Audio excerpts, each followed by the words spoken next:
भगवत गीता अध्याय 2 गीता का सार। संजय ने कहा, करुणा से व्याप्त शोक युक्त अश्रुपूरित नेत्रों वाले अर्जुन को देखकर मधु कृष्ण ने ये शब्द कहे। भगवान ने कहा, हे अर्जुन, तुम्हारे मन में यह कल्मश आया कैसे? यह उस मनुष्य के लिए तनिक भी अनुकूल नहीं है जो जीवन के मूल्य को जानता हो। इससे उच्च लोक की नहीं अपितु अपयश की प्राप्ति होती है। हे पितापुत्र, इस हीन नपुंसकता को प्राप्त मत हो, यह तुम्हें शोभा नहीं देती। हे शत्रु के दुमन करता, हृदय की शुद्र दुर्बलता को त्याग कर युद्ध के लिए खड़े हो। अर्जुन ने कहा, हे शत्रुहंता, हे मधुसूदन, मैं युद्ध भूमि में किस तरह भीष्म तथा द्रोण जैसे पूजनीय व्यक्तियों पर उलटकर बाण चलाऊंगा। ऐसे महापुरुषों को जो मेरे गुरु हैं, उन्हें मारकर जीने की अपेक्षा इस संसार में भीख मांगकर खाना अच्छा है। भले ही वे सांसारिक लाभ के इच्छुक हों, किंतु हैं तो गुरुजन ही। यदि उनका वध होता है तो हमारे द्वारा भोग्य प्रत्येक वस्तु उनके रक्त से सनी होगी। हम यह भी नहीं जानते कि हमारे लिए क्या श्रेष्ठ है, उनको जीतना या उनके द्वारा जीते जाना। यदि हम धृतराष्ट्र के पुत्रों का वध कर देते हैं तो हमें जीवित रहने की आवश्यकता नहीं है। फिर भी वे युद्ध भूमि में हमारे समक्ष खड़े हैं। अब मैं अपनी कृपण दुर्बलता के कारण अपना कर्तव्य भूल गया हूँ और सारे धैर्य खो चुका हूँ। ऐसी अवस्था में आपसे पूछ रहा हूँ कि जो मेरे लिए श्रेय करो उसे निश्चित रूप से बताएं। अब मैं आपका शिष्य हूँ, आपका शरणागत हूँ, कृपया मुझे उपदेश दें।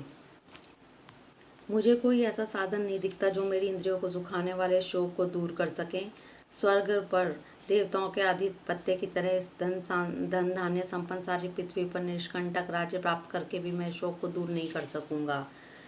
संजय ने कहा, इस प्रकार कहने के बाद शत्रु का दमन करने वाला अर्जुन कृष्ण से बोला, हे गोविंद, मैं युद्ध नहीं करूंगा, और चुप हो गया। हे भरतवंशी, धृतराष्ट्र उस समय दोनों सेनाओं के मध्य है। शोकमग्न अर्जुन से कृष्ण ने मानो हंसते ये शब्द कहे। श्री भगवान ने कहा, तुम पांडित्यपूर्ण वचन कहते हुए इनके लिए शोक कर रहे हो जो शोक करने योग्य नहीं है। जो विद्वान होते हैं वे न तो जीवित के लिए ही और न ही मृत के लिए शोक करते हैं। ऐसा कभी नहीं हुआ कि मैं ना रहा हूँ या तुम ना रहे हो अथवा ये समस्त राजा न रहे हो, और न ऐसा है कि भविष्य में हम लोग नहीं रहेंगे। जिस प्रकार शरीरधारी आत्मा इस वर्तमान शरीर में बाल्यावस्था से तरुण अवस्था में और फिर वृद्धावस्था में निरंतर अग्रसर होता रहता है, उसी प्रकार मृत्यु होने पर आत्मा दूसरे शरीर में चला जाता है। धीर व्यक्ति ऐसे परिवर्तन से मोह को प्राप्त नहीं होते। हे कुंती पुत्र, सुख तथा दुख का क्षणिक उदय तथा काल चक्र में उनका अंतर्ध्यान होना सर्दी तथा गर्मी की ऋतुओं के आने जाने के समान है।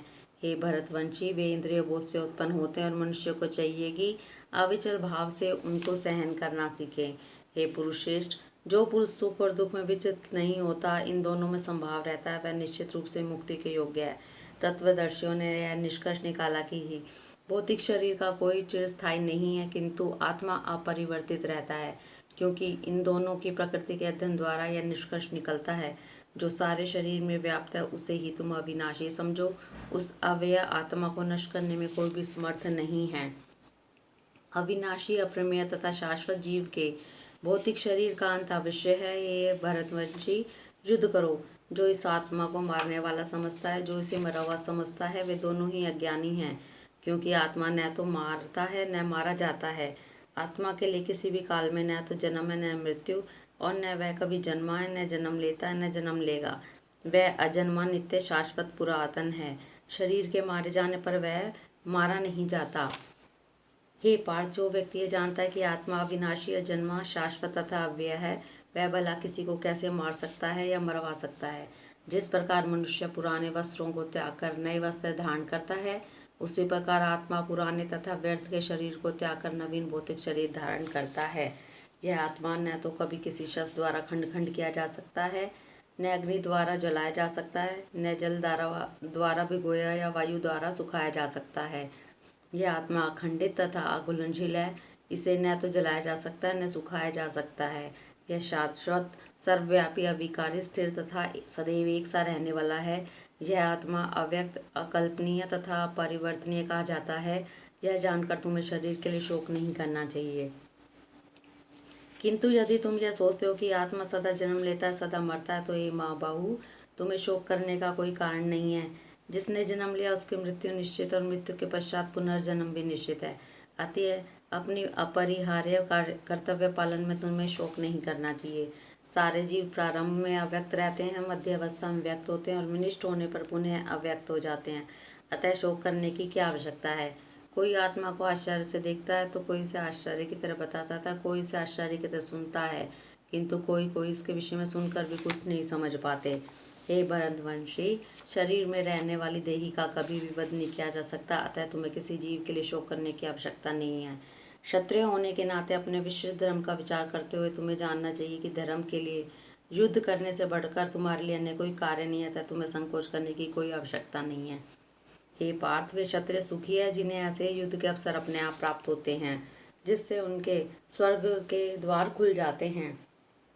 किंतु यदि तुम युद्ध करने के सब धर्म को संपन्न नहीं करते हो तो तुम निश्चित रूप से अपने कर्तव्य की उपेक्षा करने का पाप लगेगा और तुम योद्धा के रूप में भी अपना यश खो दोगे। लोग सदैव तुम्हारे अपयश का वर्णन करेंगे और सम्मानित व्यक्ति के लिए अपयश तो मृत्यु से भी बढ़कर है।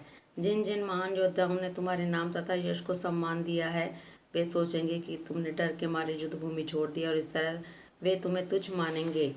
तुम्हारे शत्रु अनेक प्रकार के कटु शब्दों से तुम्हारा वर्णन करेंगे और तुम्हारी सामर्थ्य का उपहास करेंगे। तुम्हारे लिए इससे दुखदायी और क्या हो सकता है। हे कुंती पुत्र, तुम यदि युद्ध में मारे जाओगे तो स्वर्ग प्राप्त करोगे और यदि तुम जीत जाओगे तो पृथ्वी के राज्य का भोग करोगे।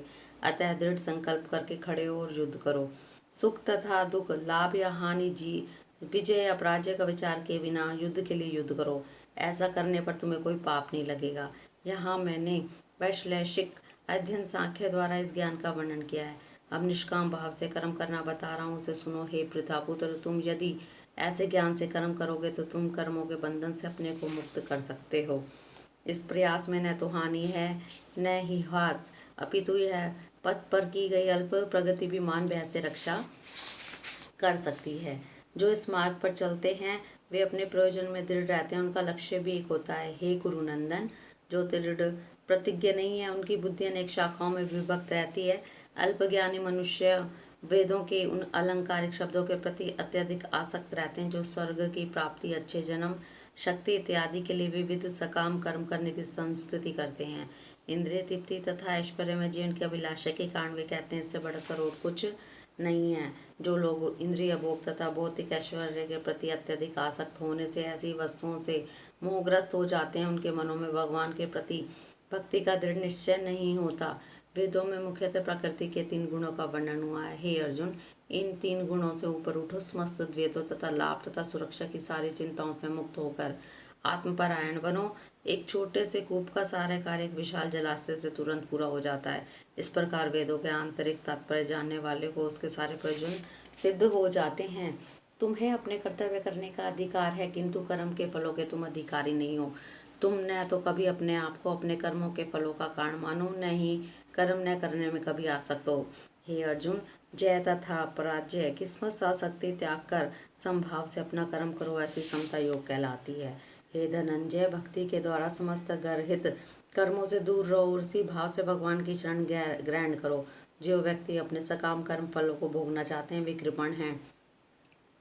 भक्ति में संलग्न मनुष्य इस जीवन में अच्छे बुरे कर्मों से अपने को मुक्त कर लेता है। अतः योग के लिए प्रयत्न करो, क्योंकि सारे कार्य कौशल यही है। इस तरह भगवत भक्ति में लगे रहकर बड़े बड़े मुनि, ऋषि तथा भक्तगण अपने आप को इस भौतिक संसार में कर्म के फलों से मुक्त कर लेते हैं। इस प्रकार वे जन्म मृत्यु के चक्र से छूट जाते हैं और भगवान के पास जाकर उस अवस्था को प्राप्त करते हैं जो समस्त दुखों से परे है। जब तुम्हारी बुद्धि मोह रूपी सघन वन को पार कर जाएगी तो तुम सुने हुए तथा सुनने योग्य सबके प्रति अनन्य मनस्क हो जाओगे। जब तुम्हारा मन वेदों की अलंकाराई भाषा से विचलित न और वह आत्म साक्षात्कार की समाधि में स्थिर हो जाए, तब तुम्हें दिव्य चेतना प्राप्त हो जाएगी। अर्जुन ने कहा, हे कृष्ण, अध्यात्म लीन चेतना वाले व्यक्ति के क्या लक्षण है, कैसे बोलता है, उसकी भाषा क्या है, किस तरह बैठता है और चलता है। श्री भगवान ने कहा, हे पार्थ, जब मनुष्य मनोधर्म से उत्पन्न होने वाली इंद्रिय तृप्ति की समस्त कामनाओं का परित्याग कर देता है, जब इस तरह से विशुद्ध हुआ उसका मन आत्मा में संतोष प्राप्त करता है, तो वह विशुद्ध दिव्य चेतना को प्राप्त कहा जाता है। जो त्रय तापों के होने पर भी मन में विचलित नहीं होता तथा सुख में प्रसन्न नहीं होता और आसक्ति, भय तथा क्रोध से मुक्त है, वह स्थिर मन वाला मुनि कहलाता है। इस भौतिक जगत में जो व्यक्ति न तो शुभ की प्राप्ति से हर्षित होता है, न अशुभ के प्राप्त होने पर उससे घृणा करता है, वह पूर्ण ज्ञान में स्थिर होता है। जिस प्रकार कछुआ अपने अंगों को संकुचित करके खोल के भीतर कर लेता है, उसी तरह जो मनुष्य अपनी इंद्रियों को इंद्रिय विषयों से खींच लेता है, वह पूर्ण चेतना में दृढ़ता पूर्वक स्थिर होता है। देहधारी जीव इंद्रिय भोग से भले ही निवृत्त हो जाए, पर उसमें इंद्रिय भोगों की इच्छा बनी रहती है। लेकिन उत्तम रस के अनुभव होने से ऐसे कार्यों को बंद करने पर वह भक्ति में स्थिर हो जाता है। हे अर्जुन, इंद्रियां इतनी प्रबल तथा वेगवान है कि विवेकी पुरुष के मन को भी बलपूर्वक हर लेती हैं, जो उन्हें वश में करने का प्रयत्न करता है। जो इंद्रियों को पूर्णतः वश में करते हुए इंद्रिय संयमन करता है और अपनी चेतना में मुझ में स्थिर कर देता है, वह मनुष्य स्थिर बुद्धि कहलाता है। इंद्रिय विषयों का चिंतन करते हुए मनुष्य की इसमें आसक्ति उत्पन्न हो जाती है और ऐसी आसक्ति से काम उत्पन्न होता है। फिर काम से क्रोध प्रकट होता है, क्रोध से पूर्ण मोह उत्पन्न होता है, मोह से स्मरण शक्ति का विभ्रम हो जाता है। जब स्मरण शक्ति भ्रमित हो जाती है तो बुद्धि नष्ट हो जाती है और बुद्धि नष्ट होने पर मनुष्य भवकूप में गिर जाता है। किंतु समस्त राग तथा द्वेष से मुक्त एवं अपनी इंद्रियों को संयम द्वारा वश में करने में समर्थ व्यक्ति भगवान की पूर्ण कृपा प्राप्त कर सकता है। इस प्रकार से कृष्ण भावनामृत में तुष्ट व्यक्ति के लिए संसार के तीनों ताप नष्ट हो जाते हैं और ऐसी तुष्ट चेतना होने पर भी उसकी बुद्धि शीघ्र स्थिर हो जाती है।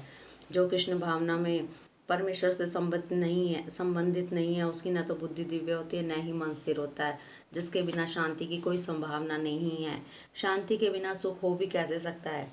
जिस प्रकार पानी में तैरती नाव को प्रचंड वायु दूर बहा कर ले जाती है, उस प्रकार विचरणशील इंद्रियों में से कोई एक जिस पर मन निरंतर लगा रहता है, मनुष्य की बुद्धि को हर लेती है। अतः हे महाबाहु, जिस पुरुष की इंद्रिया अपने अपने विषयों में सब प्रकार से विरत होकर उसके वश में है, उसी की बुद्धि निसंदेह स्थिर है। जो समस्त जीवों के लिए रात्रि है, वह आत्मसंयमी के लिए जागने का समय है, और जो समस्त जीवों के जागने का समय है, वह आत्मनिरीक्षक होने के लिए रात्रि है।